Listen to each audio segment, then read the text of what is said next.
अगर आप भी चाहते हैं कि आरसीएम म्यूजिक के वीडियो सबसे पहले आप तक पहुंचे, तो लाल बटन को दबा के चैनल को सब्सक्राइब जरूर करें और साथ में बेल आइकन को दबाना ना भूलें।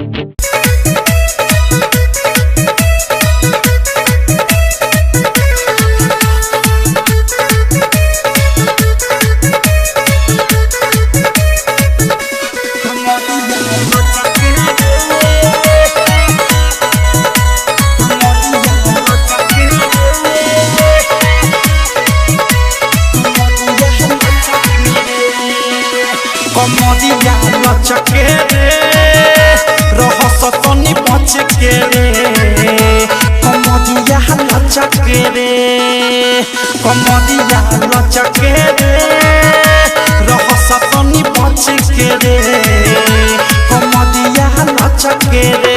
बंगाली हई चिड़िया चुमा के बाटे किरिया दाब देब सुना मचके रे कमरिया लचके रे रहस तनी बचके रे कमरिया लचके रे कमरिया लचके रे कमरिया लचके रे रहस तनी बचके रे कमर हमर तो पसंद बावे देखए बाबू चार काठा में ऊपर नीचे देखी लसियाइबा छुपाइबा ये बिचले भाटा में कमर हमर तो पसंद बावे देखए बाबू चार काठा में ऊपर नीचे देखी लसियाइबा छुपाइबा ये बिचले भाटा में आँख देखो न गाढ़ाई भीतर पावे खाई एमे आवेला छेदे हचके रे कमरिया लचके रे रहस तनी बचके रे कमरिया लचके रे कमरिया लचके रे डायमंड रिकॉर्डिंग स्टूडियो छावना कमरिया लचके रे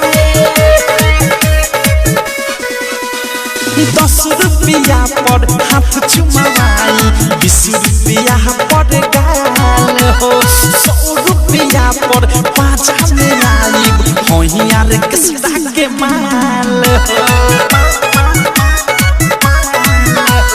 10 रुपया पर हाथ चुमाई 20 रुपया पर गाल हो 100 रुपया पर पाँचा में आई होइयार किसका के माल हो अनुराग मुके सब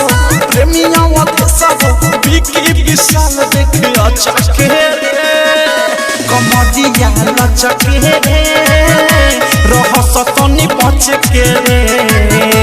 कमरिया लचके रे कमरिया लचके रे रहस तनी बचके रे कमरिया लचके रे कमरिया लचके रे रहस तनी बचके रे कमरिया लचके रे बंगाली हई चिड़िया चुमा के बाटे किरिया दाब देब सुना मचके रे कमरिया लचके रे रहस तनी बचके रे कमरिया लचके रे डायमंड रिकॉर्डिंग स्टूडियो छावना